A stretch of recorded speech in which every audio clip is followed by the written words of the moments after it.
Cordial saludo, apreciados estudiantes. En este espacio vamos a hablar de exportaciones, básicamente de las razones por las que una empresa decide exportar y los primeros pasos que se deben dar para llegar al momento en que una empresa sea de carácter internacional. Inicialmente, ¿por qué una empresa decide exportar? Vamos a hablar de 4 posibles escenarios. El primero, la empresa presenta un buen desempeño comercial en el mercado nacional, es decir, en su país de origen, en su ciudad, en su región. La empresa tiene un buen desempeño de las ventas, es una marca reconocida, ya tiene su base de clientes establecida, ya tiene una experiencia en el mercado nacional y sencillamente por lo bien que le está yendo, tiene el capital suficiente para poder expandirse y considera eso como una posibilidad. Dos, la empresa fue creada exclusivamente para el comercio exterior.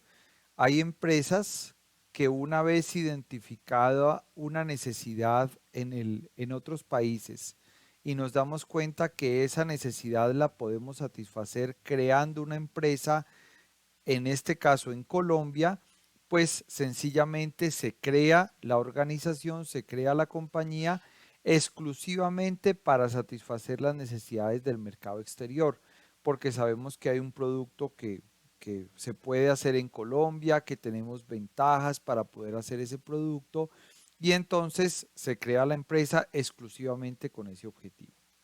Tercer escenario, la empresa debe expandirse por saturación en el mercado nacional. Llega un momento en que aparecen demasiados competidores en una misma industria que para un empresario ya no es atractivo seguir compitiendo en el mercado nacional porque hay demasiados competidores y eso hace que los precios bajen demasiado, que los clientes de una u otra manera estén distribuidos en las diferentes empresas y en últimas a ninguna le va lo suficientemente bien porque hay muy pocos clientes para tantas empresas o demasiadas empresas en una misma región dedicadas a una misma actividad, entonces de pronto ya no es tan atractivo. En ese caso, los empleados, los empresarios, perdón, empiezan a mirar mercados atractivos en otros países, potenciales clientes en otros países y se dan la oportunidad de incursionar en el comercio exterior.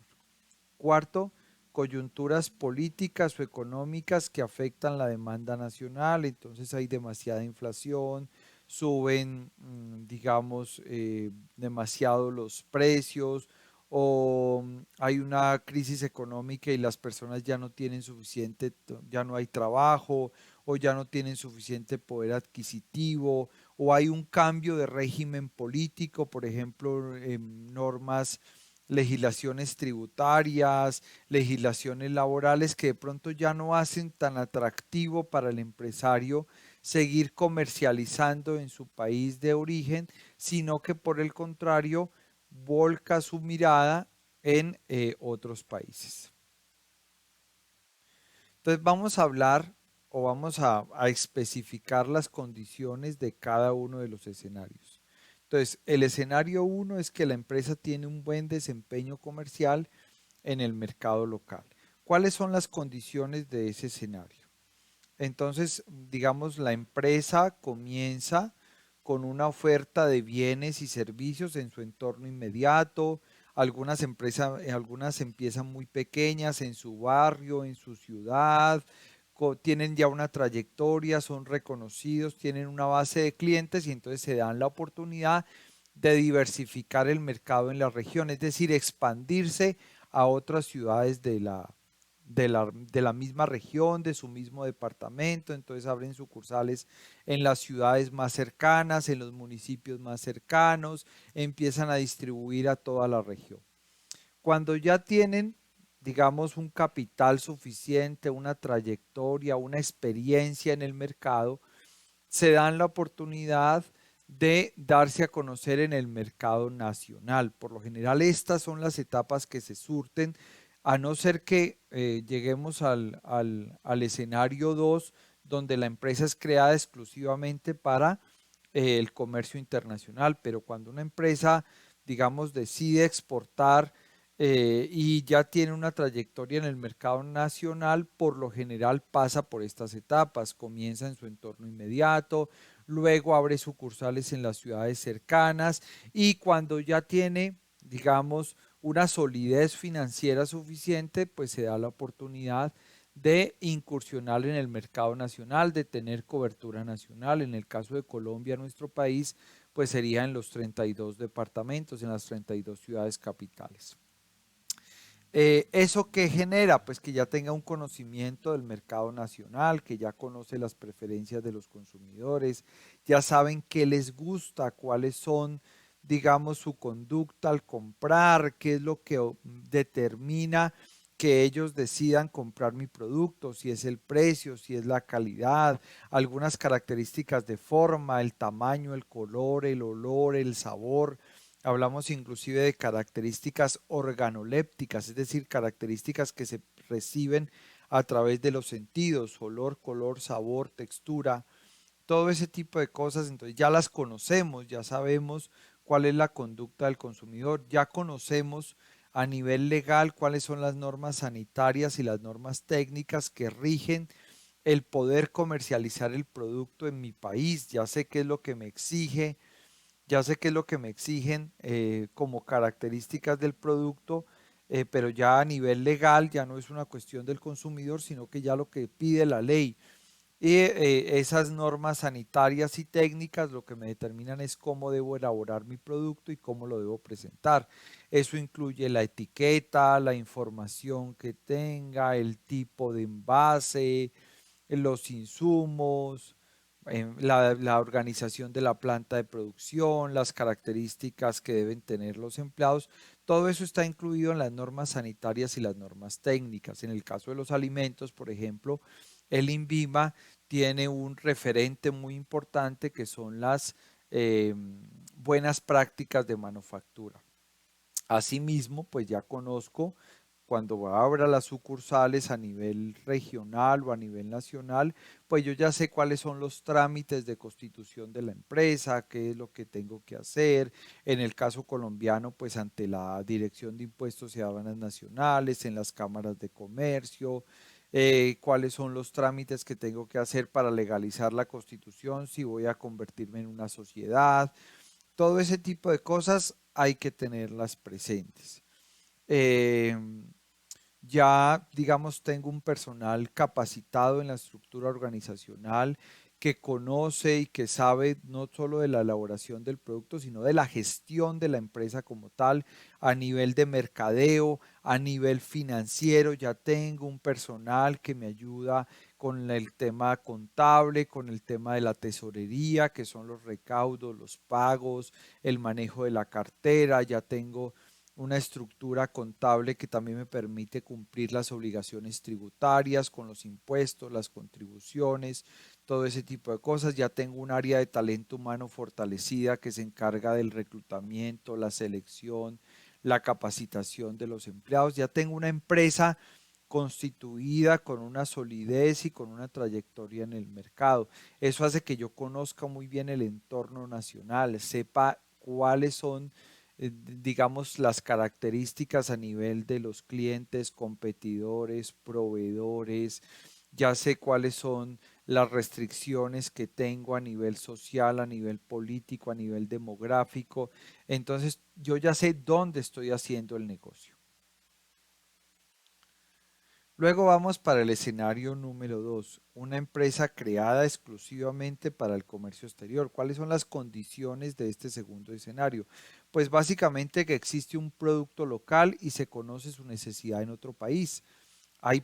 No todos los países hacen todo por sus características geográficas, por sus características de clima, por sus características culturales, digamos que tienen ciertas ventajas para producir determinados productos, valga la redundancia. Entonces, en ese orden de ideas, sabemos que hay un producto local que es, digamos, conveniente hacerlo aquí en Colombia y sabemos que hay una necesidad en otro país. Esa necesidad está dada por la cantidad de clientes que hay, está dada por el poder adquisitivo de los clientes, está dada por, digámoslo, que yo ya sé que es un país al cual puedo exportar, conozco las barreras arancelarias y no arancelarias, digamos que en otro espacio vamos a hablar específicamente de ese tipo de barreras, entonces yo ya sé que ese país es un mercado deseable para mi producto. Es una buena oportunidad para enviar mi producto y sé que aquí se produce ese artículo, entonces yo lo voy a poder enviar fácilmente. Se generan unos incentivos para la exportación. A veces el gobierno nacional fomenta que ciertos empresarios locales creen empresas para exportar porque eso, digamos, mueve la economía. Hay un concepto que se llama la balanza comercial, que es la diferencia entre las exportaciones y las importaciones, y al gobierno le interesa que esa balanza comercial sea positiva, es decir, que podamos exportar más de lo que importamos y en ese orden de ideas, digamos, los empresarios tengan buenos ingresos, le ingresen divisas al país. Las divisas es la cantidad de moneda extranjera que tienen, que está en el territorio nacional. Eso es bueno para la economía colombiana. Entonces, en todo ese tipo de situaciones hace que los gobiernos incentiven la exportación a través de políticas de fomento a sectores económicos. Entonces el gobierno dice, vamos a subsidiar a las empresas que se creen para exportar determinados artículos, ¿sí? Eh, Hay unas ventajas competitivas en la producción local. Ventajas competitivas en la producción significa que el país, por su clima, por su geografía, por su cultura, puede fabricar un producto mejor que otros países y eso hace que el gobierno también le apueste a determinadas industrias. Hay una alta demanda potencial en el país de destino. Hay países donde determinado producto que sabemos que se hace en Colombia, pues es muy apetecido y lo pagan muy bien. Caso de un artículo, de un producto que sonó hace muy poco tiempo, que era, por ejemplo, el aguacate hash, que es muy apetecido en determinados mercados internacionales. ¿Sí? A veces hay poca competencia internacional para determinado producto porque solo se hace aquí en Colombia o Colombia tiene muchas ventajas para fabricar determinado artículo o para producir eh, determinado alimento y eso pues hace que, digamos, haya poca competencia a nivel internacional. El tema de la denominación de origen. Denominación de origen es cuando un producto es reconocido por determinado lugar donde se hace. Por ejemplo, café de Colombia. El café de Colombia, o sea, el mencionar que es café colombiano, pues de por sí ya hace que tenga determinado reconocimiento por el tipo de café que hacemos en Colombia y eso va amarrado a lo que hablaba hace un momento de las ventajas competitivas porque por el clima, por el tipo de suelo del café colombiano tiene unas características organolépticas que otros cafés no tienen. Organoléptico, repito, tiene que ver con su olor, con su aroma, con su sabor. Digamos, ese tipo de cosas son muy importantes y hacen que el producto sea reconocido. Y esa denominación de origen, digamos, es también un trámite legal, es decir, el producto para que tenga la denominación de origen tiene que cumplir determinados requisitos y eso también protege que otros países no puedan copiar ese producto tan fácilmente o, digamos, protege que el reconocimiento de marca y que tiene ese producto. Bueno, los escenarios 3 y 4. ¿Cuáles son los escenarios 3 y 4? Las empresas deciden expandirse ya sea porque el mercado está saturado o porque hay una coyuntura económica que afecta la demanda nacional, una coyuntura política o económica. ¿Qué es coyuntura? Es un hecho circunstancial, un hecho repentino, digamos que afecta a nivel político o a nivel económico o a nivel social un país.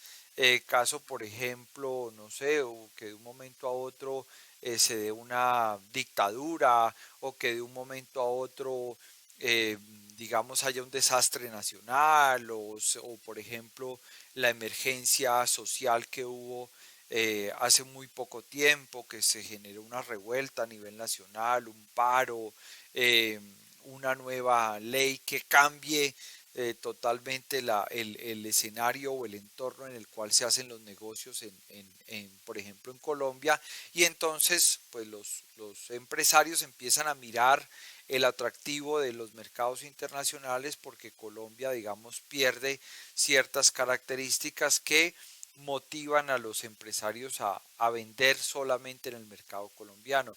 Entonces el producto ya no interesa porque hay demasiados competidores, porque hay demasiadas versiones del mismo producto.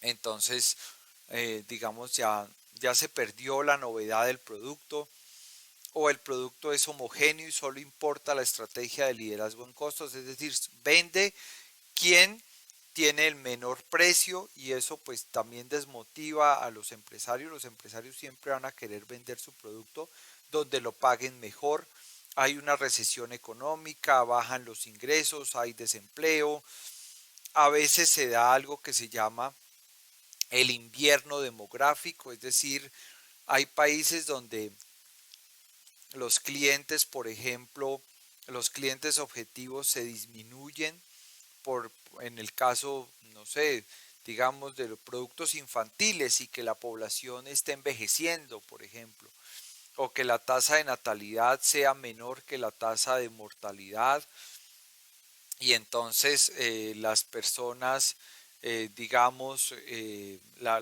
no nazcan suficientes niños, entonces digamos en la industria de los pañales o en la industria de los teteros o de los juguetes ya no es tan atractivo, entonces hay que mirar a otros países, haya una baja inmigración en el país de origen, entonces todo ese tipo de cosas hay que tenerlas presente.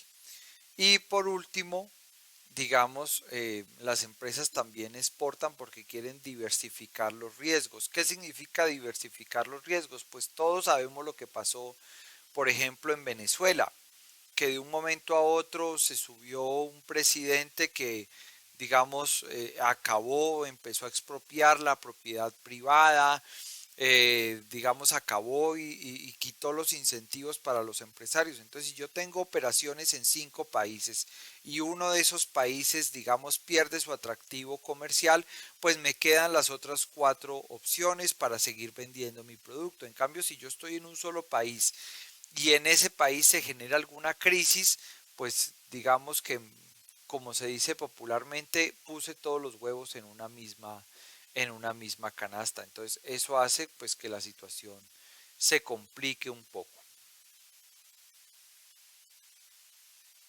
¿Cuáles son las estrategias para ser una empresa exportadora? ¿Qué es lo que yo tengo que hacer a nivel administrativo, a nivel de producción, como gerente? Si yo soy el gerente de una empresa, ¿qué tengo que hacer para que mi empresa sea comercialmente atractiva? Entonces, en ese orden de ideas, ¿qué tengo que hacer? Inicialmente, estandarizar los procesos. ¿Qué significa estandarizar los procesos? Que siempre se fabrique de la misma manera. Hay a nivel administrativo herramientas muy sencillas como por ejemplo un manual de procesos que es un documento donde el operario o la persona que va a fabricar se le dice de manera explícita cuáles son los pasos para elaborar el producto, qué es lo que tiene que hacer primero, con una secuencia muy clara y muy concreta de las actividades para poder realizar, digamos, el artículo, que siempre se fabrique o determinada actividad se haga de la misma manera, tanto en la producción como en la parte administrativa. Es decir, que si yo voy a atender a los clientes, siempre los atienda de la misma manera. Se llega a tal grado de estandarización, por ejemplo, que a los operadores telefónicos se les da un guión, un escrito, un texto de cómo deben contestar, qué deben decirle al cliente al inicio y al final de la llamada, todo ese tipo de cosas para hacer, por ejemplo, los registros contables, el cobro de cartera, para cerrar una venta. en todas las etapas de lo que se hace a nivel productivo y a nivel administrativo, todo está estandarizado, es decir, se establecen manuales, se establecen normas para que las personas puedan o tengan el conocimiento y hagan las cosas siempre de la misma manera. Hay una norma muy importante que básicamente es una tendencia, que es la norma ISO 9001 de 2015, que la están utilizando empresas del sector, digamos, fabril a nivel industrial, las empresas industriales, las empresas de servicios también la están usando para estandarizar todos sus procesos. Hay, digamos, también hay que conocer las ciertas normas de certificación que se exijan en los países de destino. Digamos, otra estrategia para convertirme en una empresa exportadora es aprovechar las economías de escala, es decir, tener a nivel de la producción cierto grado de tecnología que me permita, como se dice, hacer más con menos, tener un uso más eficiente de los recursos, ¿sí? Tecnología, máquinas automatizadas que me permitan en una hora fabricar más de lo que antes hacía, mejorar, digamos, la productividad, y eso es lo que se llama la economía de escala. Entre yo más haga con menos, pues mi costo individual, el costo unitario de cada producto, pues va a disminuir, porque voy a utilizar menos tiempo del empleado, porque voy a consumir menos recursos, menos energía. A veces también, digamos, se organiza de tal manera el uso de la materia prima que también se logra optimizar ese recurso. No sé, por ejemplo, cuando van a fabricar los zapatos y tienen, digamos, una cantidad de tela específica, esa tela la cortan de determinada manera para que el desperdicio sea el menos posible.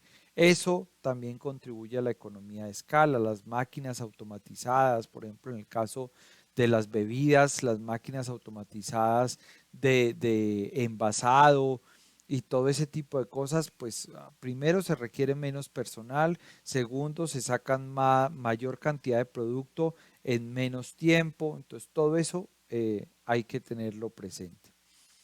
Los productos hay que adaptarlos a las particularidades de cada país en cuanto a forma, tamaño, en cuanto a características, la etiqueta, porque cada país tiene normas técnicas, tiene prácticas comerciales diferentes. Voy a dar en el caso, por ejemplo, un producto alimenticio. No sé, que en determinado país, aquí en Colombia estamos acostumbrados a que ese producto se vende de manera refrigerada y en otro país, digamos, la práctica comercial o el lugar donde normalmente se consigue ese producto es en un lugar donde no esté refrigerado. Entonces yo tengo que el producto que voy a hacer para el mercado nacional lo hago con determinadas características porque sé que aquí lo van a refrigerar, y el producto que voy a mandar al extranjero le agrego ciertos conservantes porque sé que allá no lo van a refrigerar, entonces lo necesitan con determinadas características para que dure más. Por ejemplo, no sé si ustedes han notado, los carros que se consiguen aquí en Colombia no son los mismos carros que uno ve, por ejemplo, en Estados Unidos, así sea la misma marca. Uno dice, ve, pero allá también hay Chevrolet, pero aquí los Chevrolet tienen unas características y otras del tamaño del motor, del tamaño del carro, eh, y eso se debe a que en Estados Unidos pues la gente busca camionetas, la gasolina es más barata, entonces los motores son más grandes, las familias son más grandes, bueno, qué sé yo. En cambio aquí se comercializan de la misma marca, pero carros más pequeños, con motores más pequeños, adaptados a otro tipo de combustible, la calidad del combustible y los precios son diferentes entre los países. Entonces, todo ese tipo de cosas hay que tenerlas en cuenta al momento de exportar. No es lo mismo mi producto aquí en el mercado nacional que como lo consumen en otros mercados. Voy a dar otro ejemplo todavía más cotidiano, una piña. De pronto aquí estamos acostumbrados a comprar la piña y cortarla y picarla en la casa y comerla así, pero en otros países, digamos, solamente consumen la piña en conserva. Entonces yo tengo que, si voy a vender piña para otro país, tengo que adaptar ese producto y venderlo es en conserva porque allá así es como lo consumen. Y si aquí, digamos, guardamos la piña en la nevera y en otro país no la guardan en la nevera, pues yo tengo que agregarle ciertos conservantes para que ese producto no se vaya a dañar. Eso no solamente depende de las normas técnicas, de las prácticas comerciales, sino también de la cultura, del clima, de la geografía, de la calidad de los productos. Es probable que yo mande mi producto a un lugar donde el poder adquisitivo sea mayor, entonces mi producto tiene que tener una mejor calidad, tiene que tener, digamos, otras características, puede inclusive ser más grande, más costoso, o lo contrario, que en el otro país haya un poder adquisitivo menor. Digamos, a veces hablamos de también la calidad de los productos complementarios, caso por ejemplo de los vehículos y de la gasolina, ¿sí? Todo ese tipo de cosas hay que tenerlas presente. Complementario es lo que se requiere para que mi producto pueda consumirse. Eh, Identificación de barreras arancelarias y no arancelarias. Barreras arancelarias son los impuestos que yo tengo que pagar en determinado país para poder ingresar, y las barreras no arancelarias es todos los requisitos legales diferentes a los impuestos para poder ingresar a ese país. Eso lo vamos a hablar en una clase específicamente de barreras no arancelarias y cuáles son sus implicaciones. Tengo que adaptar mi estructura administrativa para poder exportar, es decir, tengo que crear una oficina de comercio exterior, seguramente tengo que, dependiendo de lo que vaya a exportar y de la cantidad y del monto de las exportaciones, tendré que utilizar los servicios de una sociedad de intermediación aduanera, tengo que ya tener tratos con empresas transportadoras internacionales, con navieras, entonces tengo que fortalecer no solamente el área administrativa, personal capacitado según los requisitos de los países que voy a, a exportar, sino además fortalecer mi área comercial porque voy a tener que crear una oficina de exportaciones que tenga todo el conocimiento y con profesionales calificados para eso, ¿sí? Donde seguramente las personas que estudian administración de negocios internacionales y carreras relacionadas con el comercio exterior, pues son las personas que van a trabajar en esa área. Tengo que elegir cuál es la estrategia competitiva que voy a utilizar para llegar al mercado exterior. Las estrategias competitivas por lo general son tres, las establece o las formuló un autor muy reconocido que se llama Michael Porter. Michael Porter nos habla de tres estrategias competitivas.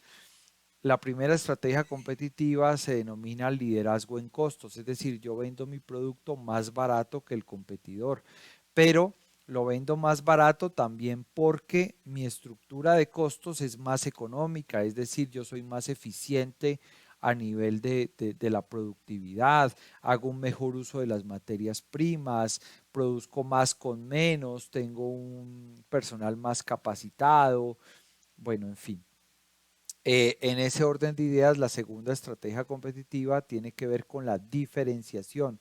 Es decir, mi producto es diferente de la competencia y esa diferencia genera valor para el cliente. Es decir, el cliente le da mucha importancia a la diferencia que tiene mi producto y por eso está dispuesto a pagar por esa diferencia. No sé, voy a hablar del pollo frito. Mi pollo frito tiene menos grasa, tiene mayor concentración de los sabores, digamos, sí, es precocido y usted lo puede fritar en menos tiempo y no requiere tanto aceite. Listo, perfecto. Entonces, como mi pollo frito se diferencia de cualquier otro producto que se consiga en el mercado de la misma categoría, pues el cliente está dispuesto a pagar más por mi producto, porque para él es importante que el pollo no consuma tanto aceite, que tenga mejor concentración del sabor y que fuera de eso tenga menos contenido graso. Y es probable que inclusive sea de mayor tamaño. Entonces, todo ese tipo de cosas son valoradas por el cliente. A eso se refiere con la generación de valor. La generación de valor para el cliente tiene que ver con la disposición que el cliente tiene a pagar más por determinadas características que tenga el producto. Y la tercera estrategia competitiva se llama la hipersegmentación o la personalización, cuando mi producto básicamente es casi que exclusivo para cierto segmento de clientes o para cierto grupo de clientes. Caso de productos de moda, por ejemplo. El engranaje de la exportación, es decir, cuando tenemos ya una empresa y el gerente decide que vamos o se decide que vamos a hacer una empresa de carácter internacional, cómo se relacionan las diferentes áreas o qué pasa dentro de la empresa cuando decidimos exportar. Entonces, inicialmente mercadeo tiene que hacer un estudio de mercado, también se denomina inteligencia de mercado y tiene que analizar si los países a los que vamos, o cuáles son los mejores países a los que vamos a enviar nuestro producto o cuáles son los países que necesitan de nuestro producto y cuáles son los más atractivos. Y de acuerdo a eso también determinan qué características debe tener el producto en esos países de destino, ¿no? A los países a los que vamos a enviar el producto. Esa información se la pasan al área de producción, donde producción ya con la información que le dio mercadeo de las cantidades que se necesitan, de las características que debe tener el producto, pues producción empieza a desarrollar ese producto. Eso se hace por lo general en dos etapas. La primera se llama investigación y desarrollo, es decir, mercadeo ya le dijo, vea, en ese país necesitan los zapatos con determinadas características en determinados materiales, diséñelo. Entonces, investigación y desarrollo diseña ese calzado específico a las características del mercado extranjero, ¿sí? Generan prototipos, se prueban todos, si son también electrodomésticos o productos de tecnología, también se prueban antes de comenzarlos a fabricar. Para poderlos fabricar, pues producción necesita dinero, seguramente para aumentar la planta de producción, seguramente para comprar maquinaria, para comprar materia prima de mejor calidad, y quien le surte ese dinero es el área financiera. Finanzas puede conseguir ese dinero a través de préstamos o con mayor aporte de los socios o vinculando nuevos socios o emitiendo acciones, por ejemplo. De igual manera, también producción seguramente va a necesitar personal diferente al que tiene, con otras competencias, con otras características o mayor cantidad de personal, de operarios. Entonces, talento humano tiene que reclutar, seleccionar, contratar y capacitar a ese personal para que producción lo pueda tener. Mercadeo seguramente también va a necesitar más dinero que le dé finanzas para fortalecer el área comercial, seguramente para crear la oficina de comercio exterior, va a necesitar dinero para tener una estrategia publicitaria dirigida al mercado exterior, a lo mejor hay que viajar a ese mercado, dependiendo de las estrategias de internacionalización, que es algo que vamos a ver en otro espacio. Entonces, mercadeo también necesita platica. Mercadeo también, pues si necesita más plata y va a crear un área de comercio exterior, pues necesita profesionales en comercio exterior o en negocios internacionales y quien recluta, selecciona, contrata y capacita a ese nuevo personal es el área de talento humano. El proceso de reclutamiento, selección, capacitación, contratación y capacitación del nuevo personal, tanto para el área de producción y el área de mercadeo, tiene unos costos y finanzas también tiene que dar dinero. Como decimos aquí en Colombia popularmente es el Paganini de la empresa, es el que tiene que conseguir los recursos, obviamente con el aval de la gerencia, determinando cuál es la mejor estrategia para poder financiar todas esas nuevas actividades. Cuando ya producción tiene la maquinaria, amplió su capacidad productiva, tiene el personal, mercadeo también, todo eso, entonces ya producción le surte de la mercancía al área de mercadeo y mercadeo ya se encarga de, según el tipo de negociación, pues la venta internacional. Eso es básicamente lo que funciona al interior de una empresa cuando se decide que se va a exportar.